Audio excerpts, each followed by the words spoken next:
দেখো এখানে একটা ঢেঁড়স গাছ আর ব্রাঞ্চ দিল দুইটা, তো একটা ব্রাঞ্চ ছিঁড়ে ফেলে দিলাম।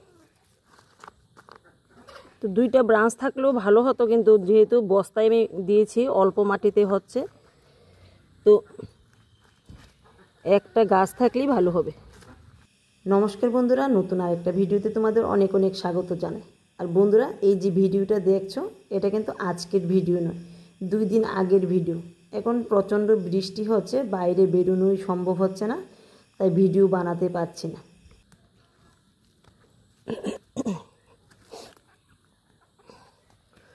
আর এই জায়গাতে দেখো দুইটা গাছ, তো একটা রেখে দেব আর একটাকে তুলে অন্য বস্তায় দিয়ে দেব।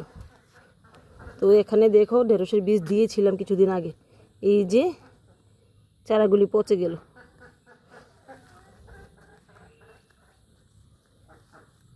তো এখানে এই চারাটা দিয়ে দিলাম, আর দেখি অন্য বস্তায় দুইটা চারা উঠলো কিনা।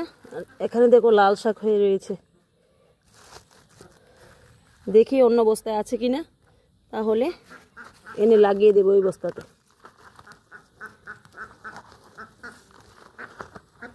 আর বন্ধুরা, এই আগাছা যে উঠলো এগুলো কিন্তু ফেলার জিনিস নয়, এগুলিও গার্ডেন ওয়েস্ট হিসেবে ব্যবহার করা যাবে, এগুলিও কম্পোস্ট হয়ে যাবে একদিন।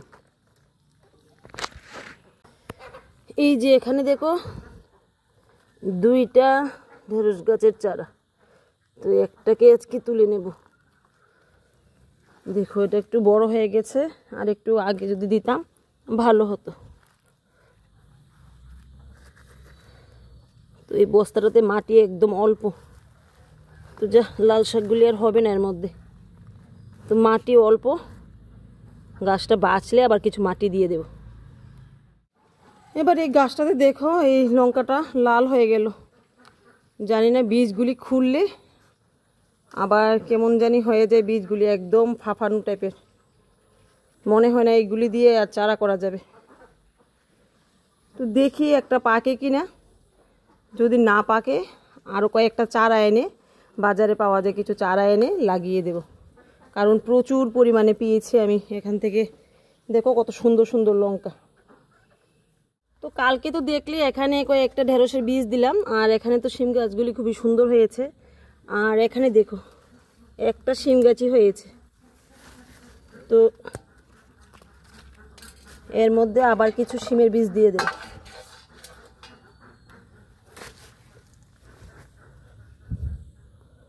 দুইটা গাছ হলে কিন্তু যথেষ্ট, ভালোভাবে হলে। এই দেখো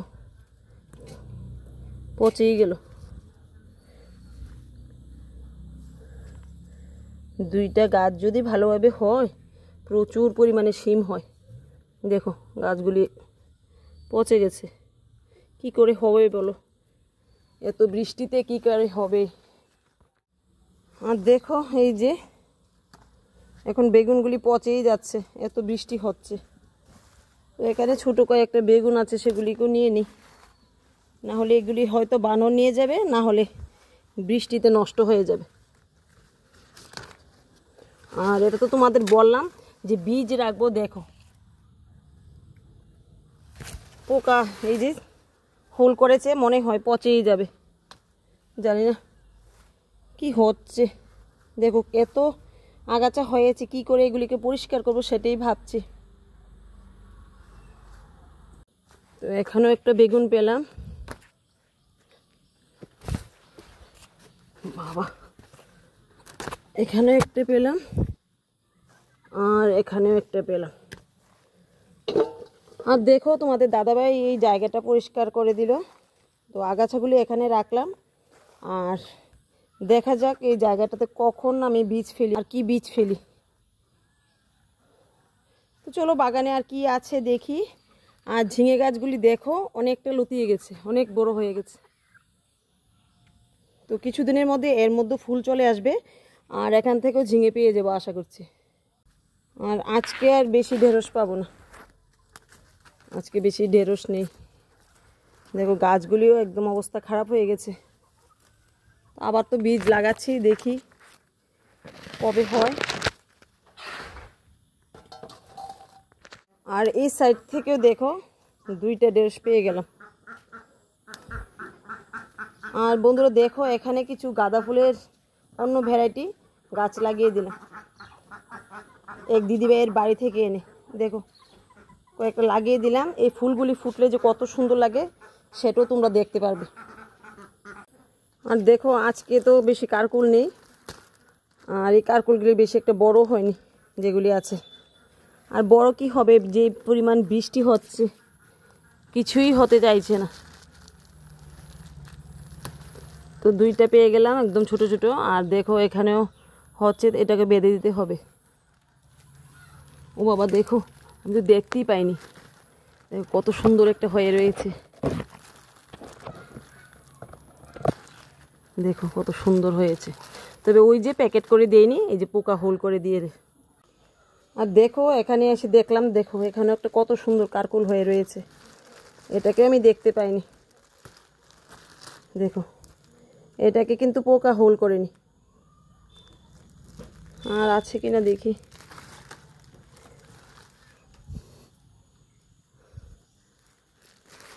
না আর দেখা যাচ্ছে না। এর মধ্যে 2টা ওই সাইডে ছিল, বানর নিয়ে গেল।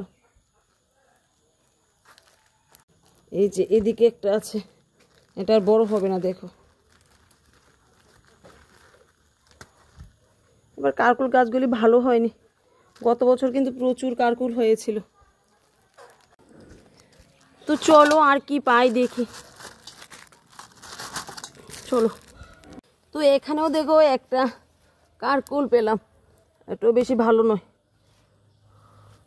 এই যে, আর চলো একটা দারুণ জিনিস দেখাই, বানরের হাত থেকে বাঁচিয়ে রাখলাম, দেখাই। দেখো আমাদের আড়ালে কত শাকসবজি হয়ে থাকে, অনেক সময় আমরা দেখতেও পাই না। এমনিতে যত্ন করলে কত কিছু নষ্ট হয়, আবার যত্ন ছাড়াই দেখো কত কিছু হয়ে যায়।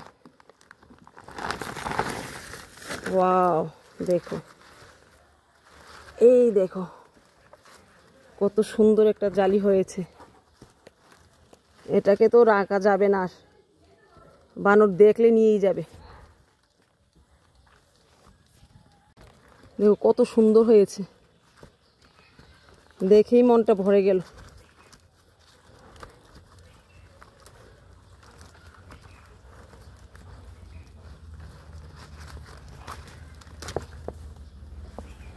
দেখো বাজারে এই জালিটার দাম হবে 30 থেকে 40 টাকা, একদম বিনা পয়সায় পেয়ে গেলাম। দেখো কত সুন্দর জালি, আর দেখো সাইজটা দেখো অনেকটা বড় কিন্তু। তো চলো এগুলি পেয়ে গেলাম, আর কি পাই দেখি। তো দেখো এখানে 2টা ঝিঙেও পেয়ে গেলাম, তো 2টা ঝিঙেকেও নিয়ে নিই। দেখো কত সুন্দর হয়েছে ঝিঙেটা। আর এই যে এখানে একটা, আজকে বেশি সবজি মনে হয় পাবো না। দেখো তো এবার চলো একটা পেঁপে তুলে নিই। তো দেখলে তো বন্ধুরা, ভাবলাম বাগানে সবজি নেই, তারপরও কিন্তু ঘরে রান্নাটা করার মতো সবজি হয়েই গেল। আর এই যে পেঁপে গাছটা দেখলে, এটা কিন্তু আমি লাগাইনি, এর সাথে কিন্তু অনেকগুলি চারাই হয়েছিল। তো আমি এগুলিকে তুলে অন্য জায়গায় লাগিয়েছি, ওগুলি আমার আগের ভিডিওতে আছে, তোমরা চাইলে দেখে নিতে পারো। তো এর থেকে 2টা গাছই বাঁচে। তো যাই হোক, একটা গাছ থেকেই প্রচুর পরিমাণ পেঁপে পেয়ে যাচ্ছি, আর ইচ্ছে আছে নিচের কয়েকটা পেঁপে পাকিয়ে নেব, আর এর থেকে বীজ রেখে চারা তৈরি করব। পেঁপে কিন্তু অনেক জাতের হয়, আমার বাড়িতে যে পেঁপের জাতটা সেটা কিন্তু খুবই ভালো, পেকে গেলে খেতে কিন্তু খুবই মিষ্টি লাগে। তো দেখলে তো আজকে অনেকগুলি সবজি পেয়ে গেলাম। তো বন্ধুরা, তাই প্রতিদিনই বলি কিছু কিছু সবজি লাগাও বাড়িতে, তাহলে তোমরাও অর্গানিক খাবারটা খেতে পারবে। তো আজকের ভিডিওটা বেশি বড় করলাম না, রান্নাটা বসিয়ে দিয়ে দেখা হবে অন্য দিন অন্য ভিডিওতে।